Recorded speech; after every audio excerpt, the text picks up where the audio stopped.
बच्चों बिल्कुल आपको असली मिलेगा, बिल्कुल बच्चा, हर बच्चा 80 में से 80 नंबर लेकर के आएगा बच्चों। यूट्यूब पर जितने भी लोग पेपर डाल रहे हैं पूरे के पूरे फर्जी पेपर हैं और उनके आईएमपी क्वेश्चन भी नहीं फंसने वाले, क्योंकि यूट्यूब पर बहुत सारे लोग पिछले साल की किताब के आंसर क्वेश्चन आपको दे रहे हैं, जबकि पिछले साल दूसरी किताब थी और इस साल दूसरी किताब है। इस साल आपका एमपी बोर्ड का पाठ्यक्रम आया है, तो ब्लू प्रिंट के हिसाब से और सिलेबस के हिसाब से तैयारी करना है।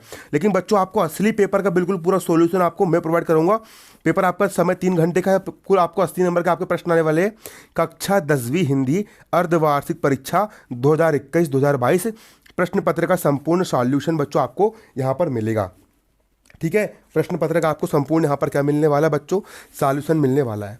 देखिए बच्चों, आपको एक प्रश्न आएगा, आप यहाँ पर देख सकते हो, आपको यहाँ पर प्रश्न आने वाले हैं क्या, देखिए यहाँ पर जो काव्य खंड है, काव्य खंड से आपको भाव एवं विषय वस्तु पर आधारित आपको प्रश्न आएंगे। ठीक है, और भावार्थ मतलब संदर्भ और प्रसंग अर्थ आपको लिखने के लिए आएगा, भावार्थ लिखने के लिए आएगा। इसका मतलब जो होता है बच्चों, जैसे कि आप देख सकते हो कक्षा 10वीं की यहाँ पर गाइड है, आप देख लीजिए कक्षा 10वीं हिंदी है ना। ठीक है, हिंदी मीडियम और अंग्रेजी मीडियम वाले बच्चों के लिए 2022 बिल्कुल लेटेस्ट आपकी यहाँ पर गाइड है। आप देख सकते हो यहाँ पर आपका है इकाई 3 क्षितिज बुक का आपको काव्यखंड का अध्याय 1 का नाम यहाँ पर आपका क्या है, अध्याय का नाम यहाँ पर आपका क्या है, यहाँ पर आपका अध्याय का नाम आपका पद है, क्या है, पद। अध्याय 1 का नाम यहाँ पर आपका क्या है, पद है। ठीक है, तो बच्चों आपको ना क्या करेगा पेपर वाला, आपको ना पद की कोई भी 4 लाइन उठा करके देगा और इसका आपको यहाँ पर भावार्थ लिखना पड़ेगा। तो आप इसको पढ़ते जाना और जो जो आपको समझ में आएगा वो आप उसको लिखते जाना। तो ठीक है बच्चों, ये आपको भावार्थ यहाँ पर लिखने के लिए आएगा, तो इसको आप तुरंत समझ लीजिए। ऊधव तुम हो अति बड़ भागी, अपरस रहत स्नेह तगाते नाहिन मन अनुरागी, पुरइन पात रहत जल भीतर तारस देह न दागी, जो जल महा तेल की गागरी बूंदी न ताको लागी, प्रीति नदी में पाऊ न बोर। पढ़ाई में यदि आपको कोई भी कॉन्सेप्ट समझना है, आपका कोई भी डाउट हो, बोर्ड एग्जाम जेई नीट के लिए सबसे बेस्ट एप्लीकेशन है फिलो एप्लीकेशन। आप इसको प्ले स्टोर से डाउनलोड कर लीजिए। इसमें आपको भारत देश के बेस्ट टीचर आपको इसमें समझाएंगे। किसी भी क्वेश्चन की आप इसमें फ़ोटो खींचिए और फोटो खींचने के बाद आपको उसका तुरंत वीडियो सॉल्यूशन मिल जाएगा, जो कि पूरे भारत देश के बेस्ट टीचर के माध्यम से आपको मिलेगा। तो अभी जाइए और डाउनलोड कीजिए। बोरियो दृष्टि न रूप परागी, सूरदास अबला हम भोरी, गुर चीटी जियो पागी।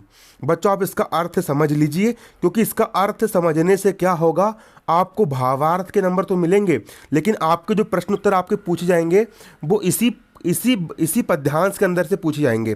तो एक तीर से 2 निशान, आप इसका अर्थ समझ लीजिए।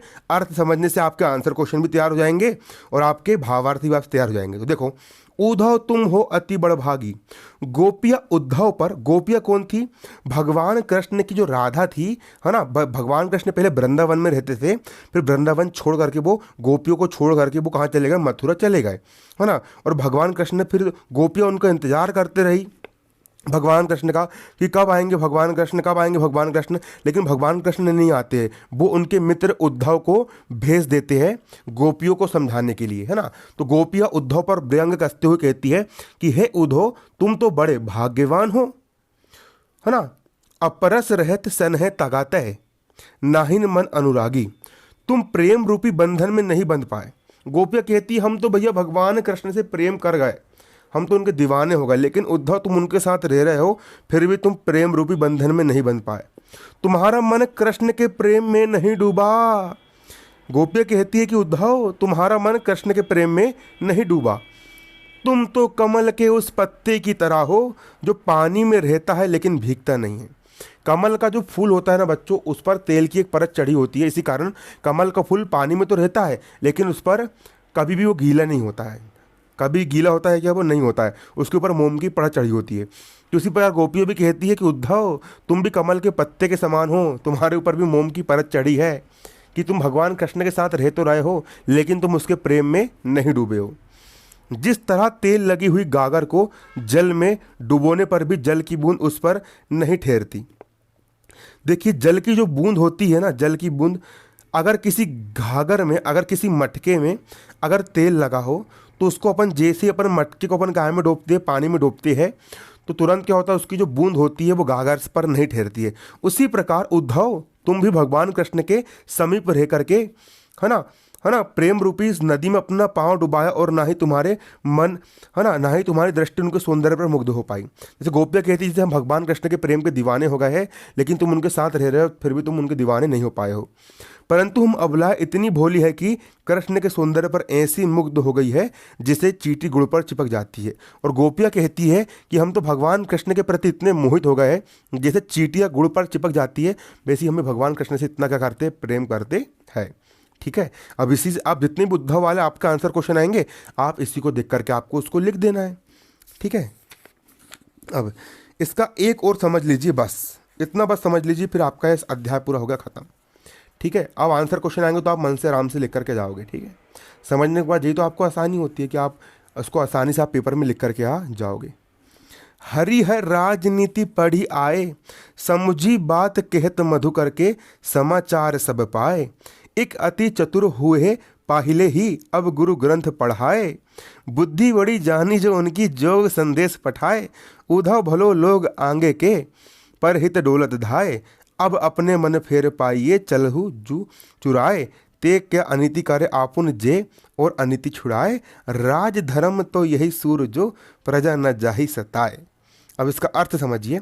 अब क्या होता है, उद्धव जी आते हैं और गोपिया को कहते हैं कि तुम जबरन में भगवान कृष्ण के प्रेम में क्यों लगी हुई हो, अपना काम धंधा करो, ऐसा करो वैसा करो। उद्धव आकर के गोपियों के मन से भगवान कृष्ण का प्रेम दूर करने का प्रयास करते हैं, है ना कि नहीं। जैसे कि कोई एक लड़का है और एक लड़की है ना, दोनों को, है ना, भड़काते, मतलब कि राधा हो गई, तुम लोग जबरन में क्यों भगवान कृष्ण के प्रेम से करते हो, जब वो यहाँ पर आ नहीं रहे हैं, है ना, तुम अपने ज्ञान ज्ञान ज्ञान के उसमें चलो, तुम प्यार मोहब्बत मत करो, ऐसा कहते हैं। वो किसको बोलते, गोपिया को। तो गोपियों का दिमाग खराब हो जाता है ना। तो गोपिया क्या कहती है, गोपिया उद्धव से कहती है कि श्री कृष्ण ने राजनीति पढ़ ली है। हे भ्रमर उद्धव, तुम्हारी बात सुनते ही हम यह जान गई थी। तुमसे सब समाचार पाकर यह लगता है कि तुम तो पहले से ही चतुर थे और अब अपने गुरु कृष्ण से राजनीति और पढ़ करके आए हो। क्योंकि उद्धव ही वो था जिसने वृंदावन से भगवान कृष्ण को लेकर के गया था, बेचारी गोपियों से दूर कर दिया था।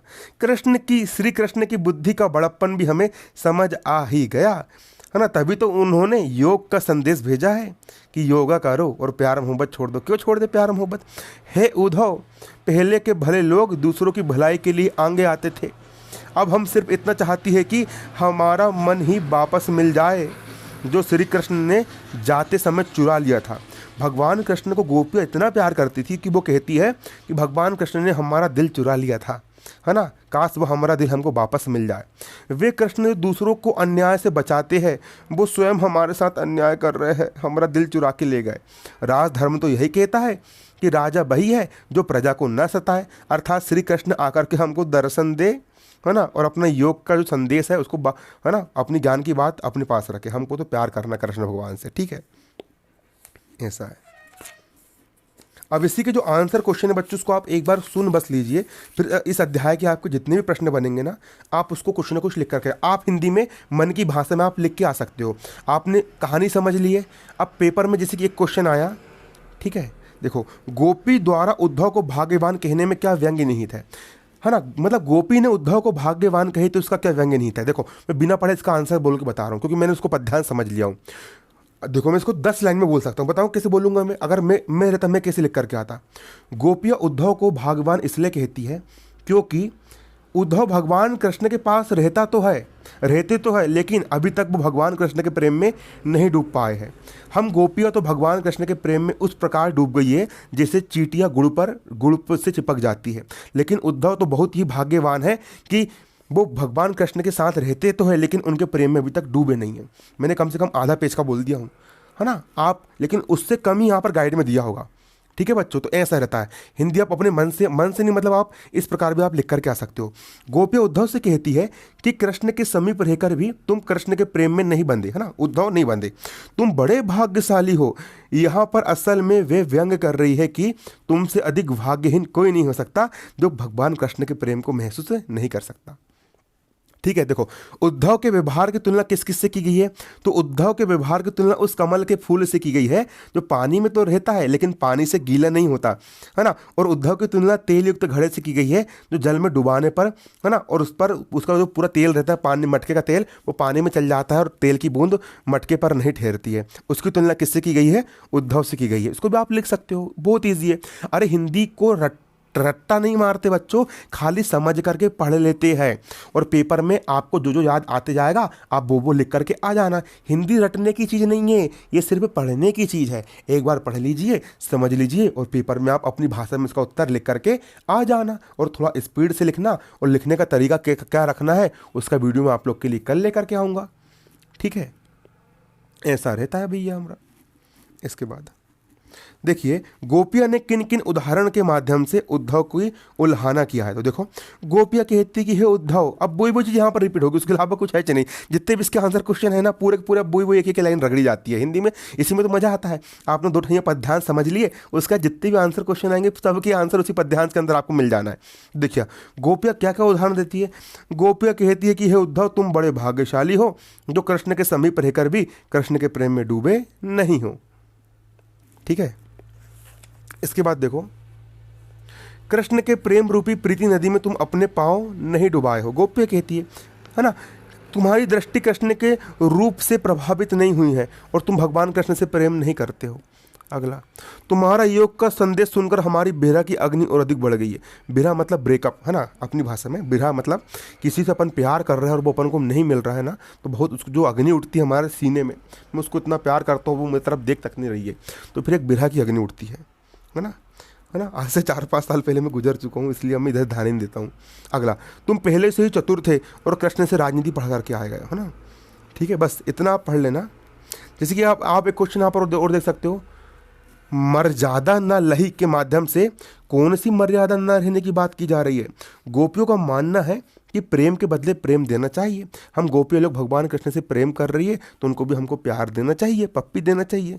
श्री कृष्ण ने गोपियों से प्रेम के प्रतिदान में स्वयं न आकर प्रेम का संदेश भेजकर पर्याय, और भगवान कृष्ण ने क्या करा, खुद नहीं आए बल्कि किसको भेज दिया, उद्धव को भेज दिया। और उद्धव यहाँ पर आकर के हमको ज्ञान पेल रहा है कि नहीं। तो उन्होंने कहा कि प्रेम निभाने की बजाय नीरस योग का संदेश भेज करके गोपियों के साथ छल किया गया है, ठीक है।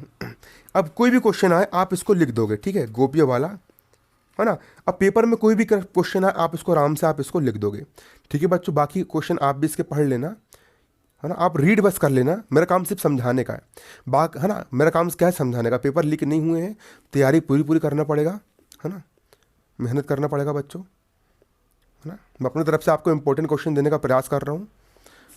आप बाकी क्वेश्चन आप पढ़ लेना, रीड कर लेना, बाकी इसके अंदर का आपका पढ़ जाएगा। अब इसी के बच्चों, इसी पार्ट के आपके विकल्प भी बन करके आएंगे। सूरदास जी की भाषा कौन सी है, तो सूरदास जी ने की भाषा ब्रज है। गोपिया किसे बड़भागी कह रही है, तो गोपिया उद्धव को बड़भागी कह रही है। एबीसी बन गया। गोपियों के अनुसार कड़वी ककड़ी की तरह क्या है, योग कड़वी ककड़ी की तरह है, ठीक है। गोपियों को कड़वा लगता है। गोपिया ने मधुकर संबोधन किसके लिए दिया है, गोपिया ने मधुकर संबोधन उद्धव के लिए दिया है, ठीक है। तो इस प्रकार से आप इसकी बाकी आप पढ़ लीजिएगा, है ना। बाकी मैं खटाखट आप अब अगला वीडियो जो आपको मिलेगा ना बच्चों, आपका अगला जो अध्याय है राम लक्ष्मण परशुराम संवाद, इसको मैं आपको समझा दूंगा। बाकी आप अपनी गाइड से उसको बाकी पढ़ लेना। समझने के बाद आप जब पढ़ोगे तो आपको याद करने में बहुत आसानी जाएगी। आज की वीडियो में इतने, धन्यवाद। जय हिंद, जय भारत।